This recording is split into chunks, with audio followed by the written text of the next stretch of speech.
Please get the RSV vaccine. That's the plea tonight from Wisconsin health officials to pregnant women. All individuals who are pregnant should receive one dose of the RSV vaccine between weeks 32 and 36 weeks and 6 days of pregnancy, so just before that 37th week. And that one dose is recommended to actually provide protection for the newborn. There have been 3 pediatric deaths in Wisconsin from RSV since November 1st. 1,402 people have been hospitalized. 580 of those have been children younger than 2. Health officials say right now Wisconsin is experiencing high levels of not only RSV, but COVID and the flu as well. The Milwaukee Public School System says it has no timetable for when officers will return to school, despite a state law requiring it January 1st. The shared revenue plan that passed last year required 25 school resource officers return to MPS. The district and police department are working on a plan to make it happen. MPS says it plans to redefine the role and has visited other schools across the country.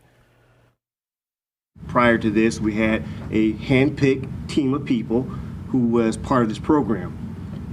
If it's not broke, don't fix it. So we will continue to utilize that particular process of handpicking the right type of officers who want to be in this particular engagement, but also know how to work within the parameters of what our partners want.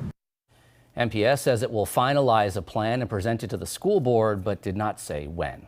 Commitment 2024 coverage. The first candidate throws his hat into the race for Milwaukee County District Attorney. Longtime Chief Deputy District Attorney Kent Lovern announcing his candidacy today. He hopes to replace John Chisholm, who's held that position since 2006. Chisholm decided not to run for re-election. Showna's Syria Sandlin spoke with Lovern about why he's running. Kent Lovern is no stranger to the Milwaukee County District Attorney's Office. As the current Deputy Chief District Attorney, he oversees all administrative aspects. Was this an obvious choice for you to run for DA? Yeah, I think so. I've certainly thought about it. I've been close to a lot of the decision making that's gone on from time to time over the years. Longtime Milwaukee defense attorney Craig Mastantuono explains the importance of this role. It sets the standard for justice in the county that we're dealing with, in this case Milwaukee County. There's 72 counties in Wisconsin, and every DA in each of those counties administers justice and prosecutes cases differently. Lovern's #1 priority, working with community partners to stop criminals before it's too late. One thing that I have done quite well in my career is establish strong partnerships with law enforcement, with community groups. That's the key ultimately to drive down the crime rate in this community, in addition to what we can accomplish in the courtroom. Critics of the District Attorney's Office may say, John Chisholm wasn't tough enough on crime. Our policies with regard to violent crime have always been tough and will continue to be so with regard to recommending prison and incarceration for people who are hurting other people. Lovern hopes to tackle the shortage of defense attorneys, slowing down the justice system. That's what's taking so long here. We have adjournment after adjournment right now because people don't have a lawyer to help represent them through the case. A challenge Mastantuono recognizes as well. There's a backlog of cases. Your clients are waiting longer in jail. And so there are, heightened challenges that we still haven't worked our way through. And Syria joins us live now. Syria, there's not much turnover in the district attorney's office. Kristen, that's what makes this race so significant. Lovern's boss, John Chisholm, took office way back in 2007. Before that, Michael McCann served as district attorney for nearly 40 years here in Milwaukee County. All right, Syria Sandlin, thank you so much joining us live. The district attorney's race is nonpartisan, and it's part of the fall election cycle. That means the primary, if necessary, will be Tuesday, August 13th. The general election will be Tuesday, November 5th, the same day as the presidential election. Breaking news from the campaign trail within the last half hour. Former New Jersey Governor Chris Christie announced he is suspending his presidential campaign. The 61-year-old Republican made the announcement at a town hall in New Hampshire. Christie has been under pressure to leave the race as critics of former President Donald Trump work to unify behind a Republican alternative to the former president. The final Republican presidential primary debate before the Iowa caucuses is now just a few hours away. Florida Governor Ron DeSantis and former South Carolina Governor Nikki Haley will square off in their their first one-on-one debate. Polls have DeSantis and Haley trailing former President Trump in Iowa. The former president did qualify for tonight's debate on CNN, but instead is choosing to appear on Fox News. And the caucuses will officially kick off the presidential primary season. 12 News political director Matt Smith will be in Iowa beginning tomorrow. Tonight, he's outside Fiserv Forum with the high stakes and how it all works. All right, so the road to the Republican nomination will end here this summer at Fiserv Forum with the Republican National Convention, and it begins Monday in Iowa, the first in the nation caucuses, primary season officially kicking off. Former President Donald Trump with a dominant lead in the polls among Republicans. The others, Ron DeSantis, Nikki Haley, Vivek Ramaswamy, barnstorming the state ahead of Monday. So what exactly happens Monday night? Republicans caucus differently than Democrats do in Iowa. There's some nearly 1,700 caucus sites across the state, from schools to churches, large and small. These are pictures from 2016. A spokesperson of sorts can make a final argument for their candidate, and then the voting begins. Essentially, Iowa voters write down their pick on a piece of paper, they fold it up and hand it in, and then the votes are then tallied. It is a critical night for the candidates looking to move on. Think Ron DeSantis, Nikki Haley, and the weather could have a big factor. It's expected to be the coldest caucus night in history, and we will be there for it all. Our coverage from Iowa begins tomorrow night.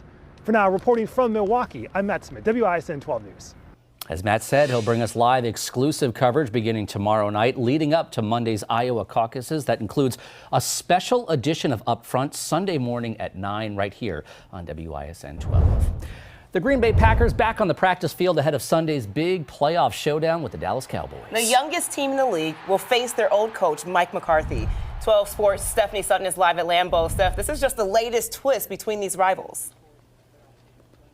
It is. This will be the ninth postseason meeting between the Packers and Cowboys, tied for the most in NFL history. But it will be the first for quarterback Jordan Love as starting quarterback in the postseason. And he appreciates the rivalry, the history between these two iconic franchises. Yeah, no, I've heard a lot about it this week. Just the past couple of years, how many times they've played down there in Dallas, and obviously, the record that Green Bay has down there. So I've definitely heard a lot about it, and excited to play in this game. I'm just having that mindset. We got to play our best ball, and obviously going into the playoffs, the mindset, the room for errors, shrinks. We got to be able to take advantage of every play, execute every play, and be able to play at a high level going against them, because they do a really good job. Now the Packers have won the last two postseason matchups against the Cowboys, including the 2016 postseason. And Jordan Love is hoping history will repeat itself on Sunday down in Arlington. Live from Lambeau Field, Stephanie Sutton, WISN 12 Sports. Back to you. All right, Stephanie, thank you very much. Snow back in the forecast. 2 more rounds, Gino. That is right. We are tracking one of 2 rounds right now. This is the one moving into Iowa. We'll be talking about this and the other one coming up on Weather Watch 12. Plus, the new hotel coming to Lambeau Field, the upscale amenities they'll have for Packers fans.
2 new rounds of snow on the way. We are taking a live look at the freeway system right now. Traffic is flowing just fine at this hour, but the roads could get tricky over the next couple of days. Meteorologist Gino Recchia is tracking both systems. The exact timing coming up in just a few minutes. Joyce is here now with a look at some of the stories coming up new tonight at 6. Joyce? Patrick, the show Bar Rescue is looking to return to Milwaukee. Some of the bars the show has reached out to, and the surprise from some business owners. Plus, how a tragic crash in Milwaukee is leading to an assembly bill toughening penalties against people fleeing police. those stories and more right after World News with David Muir at 5:30. Kristen? Joyce, thank you. New tonight, the effort to create Milwaukee's first official skate park clears its first hurdle. The city's Zoning, Neighborhoods and Development Committee approved an amendment to the plan to build the park at 5th and Rogers. The complete project will cost $2.8 million and includes painting 12 pillars under the freeway overpass and nearby road improvements. The full council is expected to vote on the plan 1 week from today. And Gino, we are expecting a busy week with snow.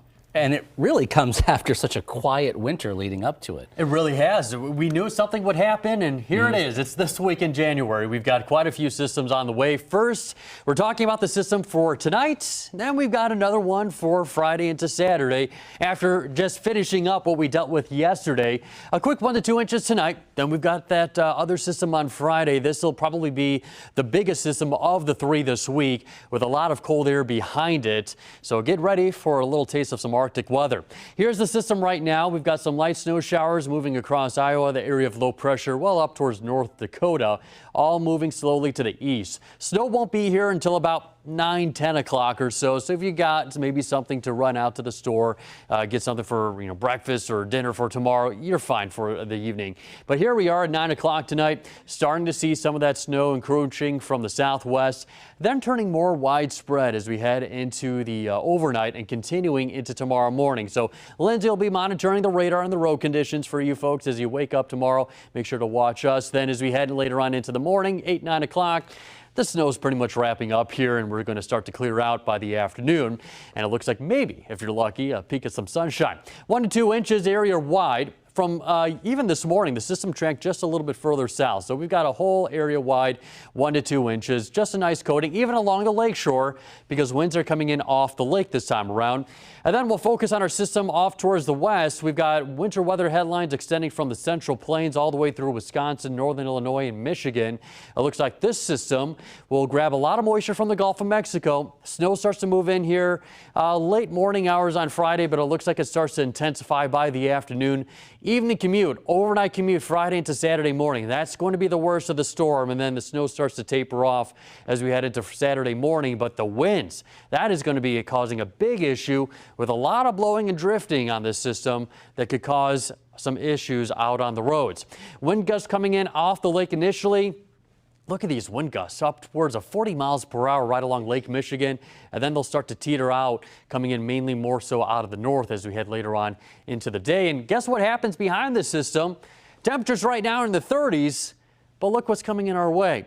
Cold, very cold air. Not as cold as what we're seeing right now in Yellowknife. We won't see negative 33, but we could be waking up with temperatures that are in the single digits below zero as we head into our weekend forecast. So 32 on Thursday, another 30 on Friday, and then say goodbye to the 30s because we're saying hello to 120 on Saturday and then high of 8 degrees on Sunday.